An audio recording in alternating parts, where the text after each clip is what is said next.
자, 가슴에 손을 얹고 선포합니다. 하나님께서 나와 우리 가정과 우리 교회를 사용하실 것을 믿습니다.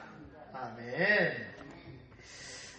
우리가 많은 어려움과 고난을 통해서 오늘날까지 이렇게 호흡과 생명을 인내시켜 주시도 결국에는 하나님이 하나님 나라 확장사에게 우리를 쓰시려고, 그리고 우리가 고난 가운데 있는 그 고난을 통해서 또 다른 고난을 겪고 있는 다른 분들에게 또 위로와 힘과 또 은혜를 나누는 복음을 전하게 하시려고 우리를 이렇게 고난 가운데, 연단 가운데 또 훈련 중에 있음을 믿습니다. 그 얘기는 저와 여러분이 하나님의 결국 하나님의 사역에 우리를 사용하시고자 한다는 거예요. 도구를 만들었다는 것은, 사람들도 도구를 만들었다는 것은 뭡니까? 그 도구를 분명한 자리에 사용하려고 하시는 거라는 거죠. 우리도 각자 하나님이 사용하시는 도구로 만들어지고 있고 혹은 만들었고, 그래서 그 사역에 맞게 하나님이 활용하고 계심을 믿습니다. 지금 우리가 사도행전 17장을 들어가면서 먼저 17장 1절부터는 이제 데살로니가를 전도했고, 그 다음에 넘어가서 베레아까지 가서 전도했고, 이제는 이제 아덴까지, 아덴이 지금 현재 말하는 아테네, 그리스에 있는 아테네는요 굉장히 어마어마한 도시입니다. 예, 정말 유구한 역사라고 할까요? 그러면 당시에도 굉장한 문화와 예술을 뽐내던, 자랑하던 그런 큰 도시였어요. 그런데 이제 아덴까지 가서 이제 바울이 복음을 전하는 거죠. 바울의 1차 전도 여행을 우리가 다 기억하고 있죠. 먼저 안디옥 교회에서 실루기에 배 타고 출발을 하죠. 그래서 살람이 도착하고, 살람에서 저 구레네, 사이프러스, 키프로스라고 했죠. 구브로 섬에 가서 바보로 거쳐서, 그 다음에 밤빌리아 버가에서 안디옥 비시디아 안디옥이죠. 그 다음에 또 이고년과 루스드라 더베를 거쳐 다시 돌아서 실루기아로 돌아오는 1차 여정이었어요. 그리고 2차 여정은 지금 이제 안디옥에서 출발해갖고 무시아 드로아까지 갔는데, 거기서 이제 비두니아 쪽으로 복음을 전하는데 하나님이 못하게 하시고 어떻게 하셔요? 유럽으로 넘어가게, 빌립보로 넘어가게 하시고, 그리고 빌립보에서 저렇게 거쳐서 데살로니가, 밤빌리아 지나서 이제 베레아까지, 그리고 결국 이제 아덴까지 오게 된 겁니다. 아텐. 여기는 이제 아테네라고 그러고요. 그리스예요. 예, 그러니까 이제 마케도니아 지역에서 이제 그리스 지역으로 넘어가고 있는데, 그 아덴에 조금 더 가면 이제 고린도가 나옵니다. 고린도. 그래서 이제 아덴에서 고린도로 넘어가서 복음 전하고, 고린도 다시 이제 에베소로 돌아와서, 에베소는 소아시아잖아요. 에베소에서 이제 다시 예루살렘으로 돌아오는 이제 이런 2차 여정인데, 자, 오늘 아테네는 워낙 유물도 많고요. 워낙 이렇게 옛날부터 말하자면 로마와 알렉산드리아하고 세계 3대 도시 중에 하나였고, 문명의 발상지였고, 철학과 문화, 예술 등 이제 헬라 문화의 중심지였어요. 지금 저렇게 세워진 파르테논 신전도, 파르테논이라는 신을 섬기기 위한 신전도 저렇게 남아있다는 거죠. 파르테논 신전도 저기 있고, 또 그 외에도 많은 신상들과 신전들, 그냥 로마, 그리스, 아테네도 가보면 전부 다 문명 유적지라는, 그것이 뭐 200년 된 게 아니라 2000년, 3000년 된 이런 문명이라는 거죠, 다. 근데 여기에 이제 바울이 복음을 전하러 갔어요. 근데 보니까 16절에 이렇게 표현합니다. 바울이 아덴에서 그들을 기다려. 이게 무슨 말이냐면, 이제 베레아에서 먼저 바울이 도망갔어요. 유대인들이 쫓아왔잖아요. 그래서 먼저 도망가고, 다른 일행들은 베레아에 남고 천천히 오라고 했어요. 그래서 먼저 배를 타고 아테네로 오면서 그 나중에 오는 그 일행을 기다리고 있다는 거예요.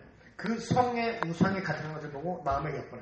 우상이 이렇게 가득한 걸 보고 마음에 겪는 막 의로운 분노가 났다는 거예요. 화가 났다는 거예요. 근데 화가 뭐 자기한테, 바울한테 막 적대시해서 혹은 괴롭혀서 화가 난 게 아니라, 이런 성이 너무 아름다운데 뭐예요? 뭐 다 우상 숭배고 다 이렇게 이런 식이니까 화가 났다는 거예요. 겪는 의로운, 또 심지어는 이렇게, 이게 뭐냐면 알지 못하는 신에게 섬기는 재단이에요. 여기 나와 있죠. 성경에도 너희가 거기 성경 보면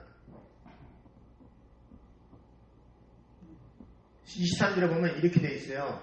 내가 두루 다니며 너희가 유해하는 것들을 보다가 너희가 유해하는 것들 그러니까 우상 숭배하는 것들을 봤는데 돌아다니고 보니까 심지어는 알지 못하는 신에게라고 알지 못하는 신도 섬기는 이 사람들은 이제 왜 그러냐면 범신론자 했거든요. 모든 만물이 신이고 그래서 모든 신을 섬겨야 된다는 범신론자.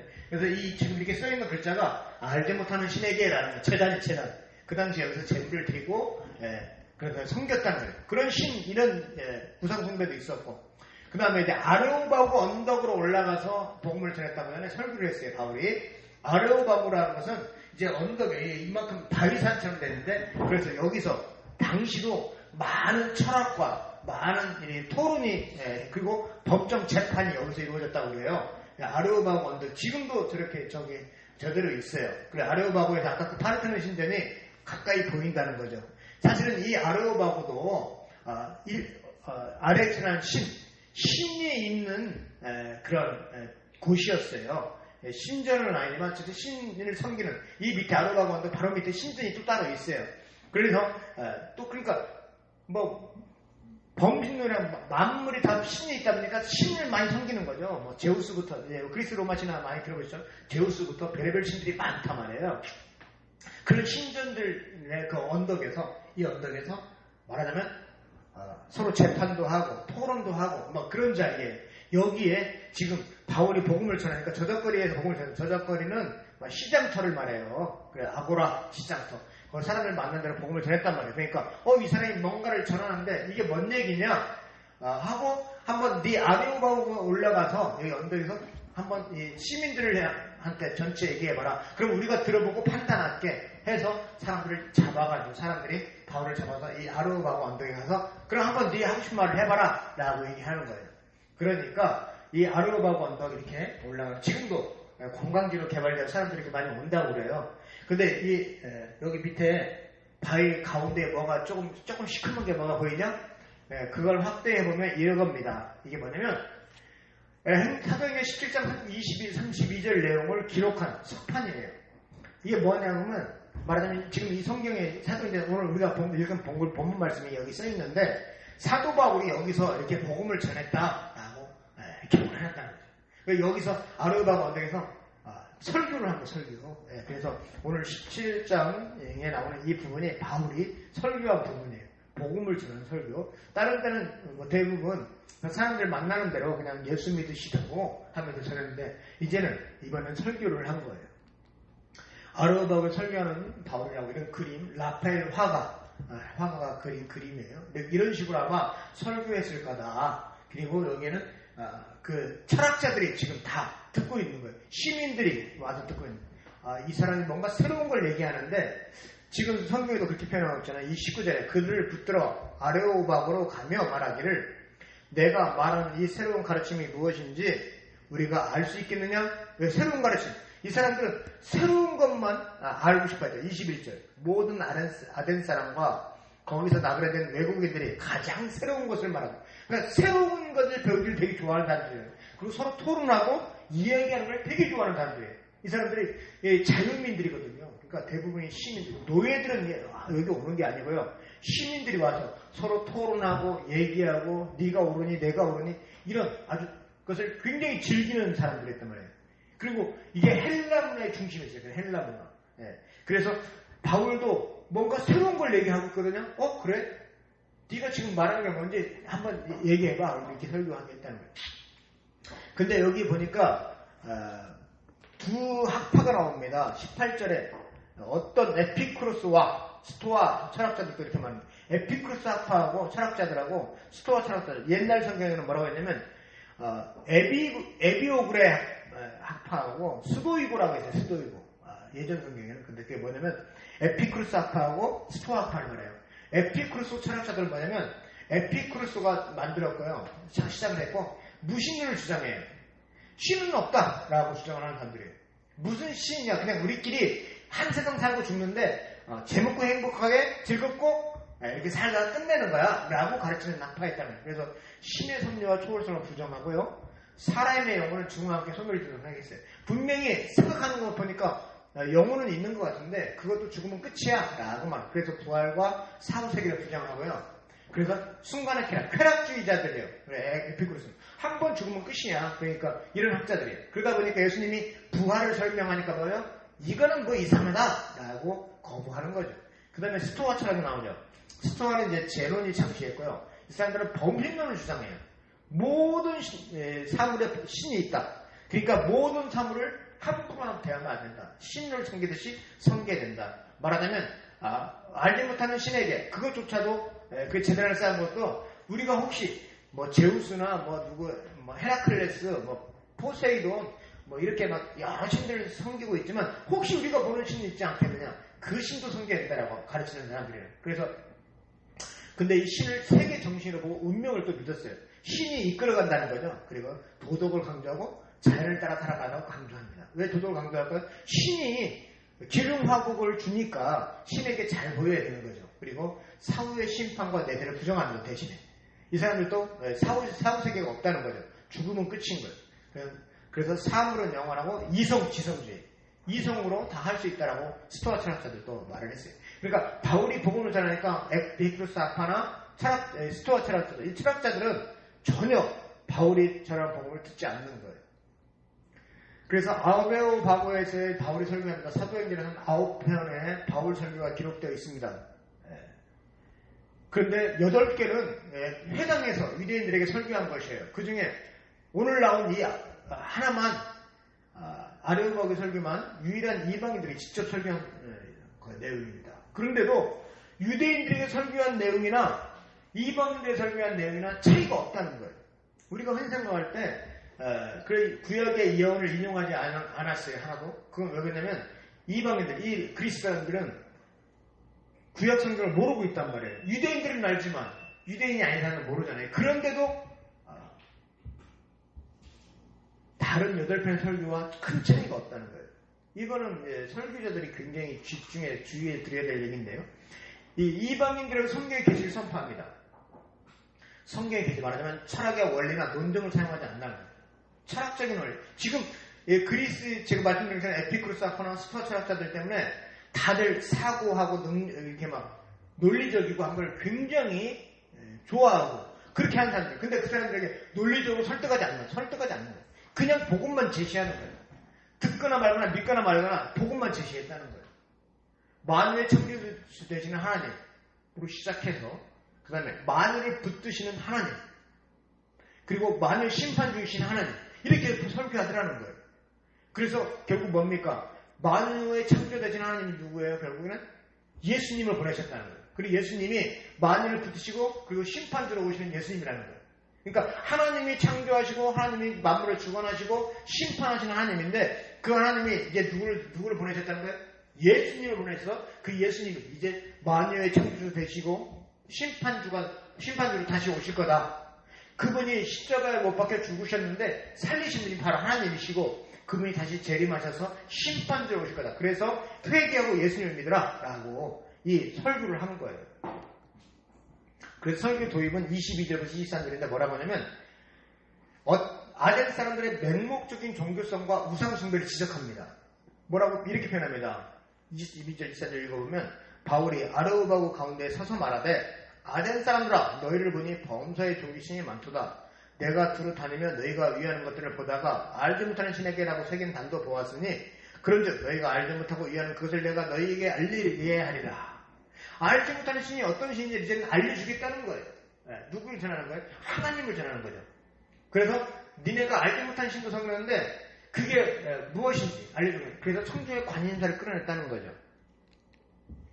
그리고 설교 중에 이런 말이 나옵니다. 28절 보니까 우리가 그를 힘입어 살며 기동하며 존재하는 이 말이 어디서 나온 말이냐면 시편 시 에피메니데스가 말한 우리가 그를 힘입어 기동하며 있느니라 라고 한 19에서 따왔고요. 그 다음에 아라투스가 어떤 사람들의 말과 같이 우리가 그의 소생이라 하니 너희 등 시민 중에도 어떤 사람의 말과 같이 우리가 그의 소생이라 라고 한 표현을 끌어다가 이제 설교 중에 넣어가지고 이 시인들의 말을 얘기를 하는 거예요. 그러니까 니네들이 이런 시도 읽고 이런 시인들이 아주 철학적으로 얘기하는데 결국에는 이것조차도 하나님과 연관이 있는 것이다 라고 하면서 설교를 하고 있는 거예요. 그 다음에 설교 본론은 24절부터 29절인데 우주 만물의 창조주신 하나님을 전합니다.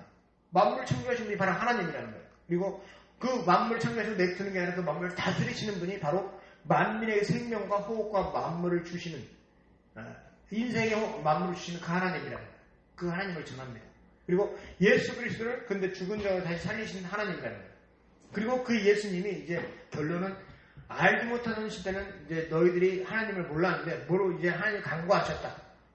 대신에 그 하나님이 예수님을 이 땅에 보내셨고 우리의 죄를 대신해서 대속하기 위해서 십자가에 못 박혀 죽으셨고 다시 살리신 부활시키신 하나님, 그 하나님이 바로 예수님을 부활시키셨다.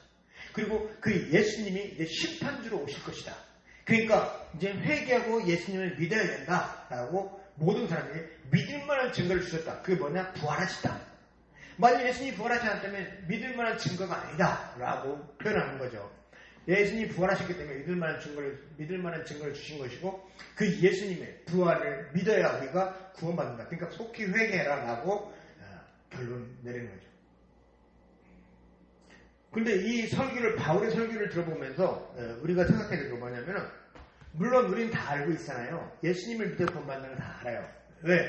지금까지 늘상 예수님의 구원과 예수님 십자가에 돌아가심을 늘 얘기했잖아요. 그러니까 사도 바울도 지금 그리스 아테네 이 문화 예술의 중심지 와서 철학의 중심지에 와서 철학적으로 말하지 않았다는 사실이 중요한 거예요. 요새는 설교가 어떻습니까? 심리학적으로 얘기하고요. 철학적으로 얘기하고요. 많이 공부학을 전해요. 그래서 사람들의 마음이 유한이 되고 사람들이 이제 뭔가 좀 깨달은 것 같고 뭔가 아는 것 같은데 복음의 메시지는 없어요. 다 목사님들 자기 자랑하고 자식 자랑하고 그러고 말아요. 그리고 지금 제가 말하는 게 어떻게 들립니까?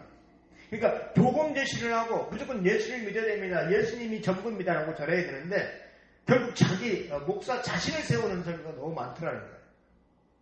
그래가지고 지금 근데 바울은 보세요. 처음 보는 사람들한테도 그냥 복음만 제시하는 거예요. 예수님만 전하는 거예요. 다른 얘기 안 해요. 다른 자랑 안 해요. 자기가 어떤 사람이다. 내가 이스라엘에서 어떤 사람인 줄 아느냐. 내가 이래봬도 이렇게 하지 않는다는 거죠. 근데 우리가 인터넷 설교나 이렇게 방송 설교 들어보면 어때요? 예수님에 대해서 복음 제시하기보다는 어때요? 자꾸 다른 얘기를 해요. 다른 얘기를. 물론 저도 어떻게든 다른 얘기 안 하려고 본문에 대해서만 얘기하려고 그러는데 어떤 분들은 본문을 정해놓고 해서 본문 읽고서 본문과는 전혀 관련 없는 말들을 설교한다고 하는 거예요. 그러니까 그 본문을 읽은 건 뭐냐면 자기가 말하고 싶은 것을 하기 위해서 그 본문을 정하는 거예요. 근데 바울은 그렇게 안 나와요. 무조건 복음 제시하는 거예요. 복음 제시. 그러면 그 복음을 듣고 어떻게 되느냐? 설교 반응은 32절에 34절에 나오는데 이렇게 나옵니다. 조롱하는 사람들이 있다고 했어요. 조롱하는 야 부활이 무슨 부활이 왜 그럴까요? 이 사람들은 지금 스토아파하고 에피쿠로스 아파들은 내세를 믿지 않잖아요. 그러니까 부활이 말도 안 된다라고 벌써 조롱하는 거예요. 그리고 다시 듣겠다는 사람들 뭔가 새로운 얘기를 하는데 야 나도 한 번 더 공부해 볼 테니까 또 내일도 와서 모레도 와서 다시 한번 얘기해 주라. 내가 들어볼게 하는 사람들이 있었다는 거예요. 그리고 디오누시오와 다마린 여인 부인인데 다마린은 믿었다고 그리고 다른 사람도 믿었다라고 표현해요. 그래서 사실은 아덴에서는 믿은 사람들이 그렇게 많지 않은 것으로 성경은 기록되어 있습니다. 자, 이 부분을 통해서 또 많은 사람들이 바울은 아테네에서 복음 전하는 게 실패했다라고 말하는 사람도 있어요. 혹은 성공이다라고 말하는 사람도 있어요. 성공과 실패를 우리가 말하는 것조차도 사실은 저는 그걸 말하려고 하는 것조차도 이상하다라고 생각합니다만 기왕이면 저는 성공이고 실패가 아니라 할 일을 했다라고 생각합니다. 결국 왜냐하면 왜 실패라고 사람들 말하는 사람들이 있냐면 바울은 한 번 설교할 때 3,000명, 5,000명씩 회개했는데 이게 몇 명, 복음도 몇 명 전화 믿는 사람이 몇 명 없고 그 실패 아니냐 얘기하면. 근데 실패가 어디 있습니까? 복음 전하는 거예요. 많은 사람들이 금방 회개했다고 해서 성공하고 적은 사람이 회개했다고 해서 실패하면 그러면 지금도 마찬가지잖아요. 교회 개척교 우리처럼 우리 교회처럼 사람들이 많이 교회 안 나오면 다 실패자가 되는 거죠. 그래서 성공과 실패가 아니라 우리가 할 일을 하는 거예요. 바울은 그냥 예수님을 전하는 거예요. 예수님. 그것으로 충분하다는 거예요. 바울이 목숨 걸고 한 게 뭐예요? 그냥 예수님 전하는 거예요. 다른 거 아니에요. 바울이 뭐 성공자가 되고 싶었고 바울이 사람들한테 존경받고 싶었고 해서 한 게 아니고 그냥 복음을 전하는 사도로 자기 일을 한 거예요. 자기. 그냥 복음만 전하는 거예요. 우리 역시도 마찬가지입니다. 저와 여러분 물론 교인들이 많이 와서 교회도 커지고 우리도 좋은 일 많이 하고 하면 더 좋겠죠. 그러나 그게 아니라면 어쨌든 우리는 우리 자리에서 우리 할 일을 하는 거예요. 저와 여러분. 바울이 단순히 복음을 전하는 것처럼 자기 자랑하지 않고 자기 내세우지 않고 복음 전하는 겁니다. 그것으로 충분하다는 거예요. 우리도 저와 여러분도 역시 복음 전하는 것도 충분한 거예요. 다른 거 없습니다. 많은 사람이 복음을 듣고 회개하고 교회 나오면 좋지만 그렇지 않다 해도 우리 할 일을 하는 거예요. 나 가진 재물 없으나 나 남이 가진 지식 없으나 나 남에게 있는 건강이 있지 않으나 없는 것 있으니 나 가진 재물 없으나 나 남이 가진 지식 없으나 나 남에게 있는 건강이 있지 않으나 나 남이 없는 것 있으니 남이 못 본 것을 보았고 나 남이 듣지 못한 음성 들었고 나 남이 받지 못한 사랑 받았고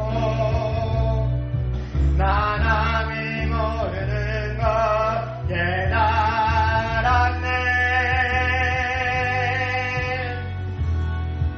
공평하신 하나님이 나 남이 가진 건 다 없지만 공평하신 하나님이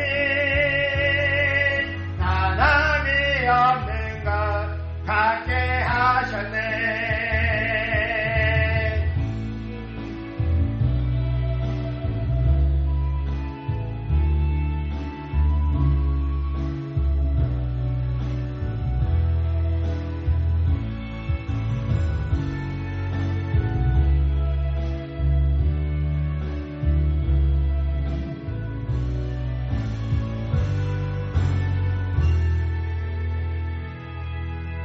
나 가진 재물 없으나 나 남이 가진 지식 없으나 나 남에게 있는 건강이 있지 않으나 나 남이 없는 것 있으니 나 남이 못 본 것을 보았고 나 남이 듣지 못한 음성 들었고 나 남이 받지 못한 사랑 받았고 나 남이 모르는 것 깨달았네. 공평하신 하나님이 나 남이 가진 건 다 없지만 공평하신 하나님이 나 남이 없는 것 갖게 하셨네. 나 남이 없는 것 갖게 하셨네. 아멘. 이 곡을 쓰신 분도 그렇습니다.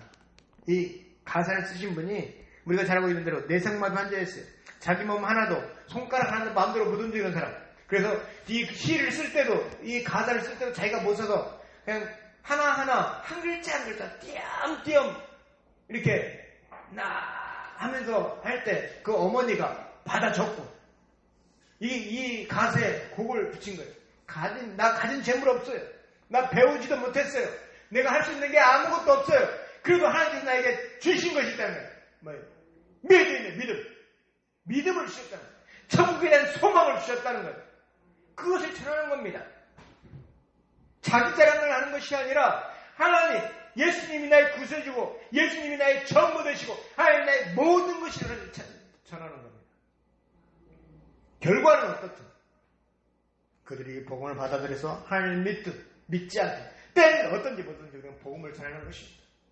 사도 바울이 이 아테네에서 복음을 전하면서 정말 오직 예수님만 전했던 것처럼 우리 역시도 우리의 삶에서 나의 모습에서 내가 복음 전도지로 나의 모습 정말 빛과 소금의 역할을 감당하면서 이웃에게 가정에서 이웃에게 그리고 우리 내가 속한 공동체에 복음을 전하는 우리 모두가 되어지기를 소원합니다.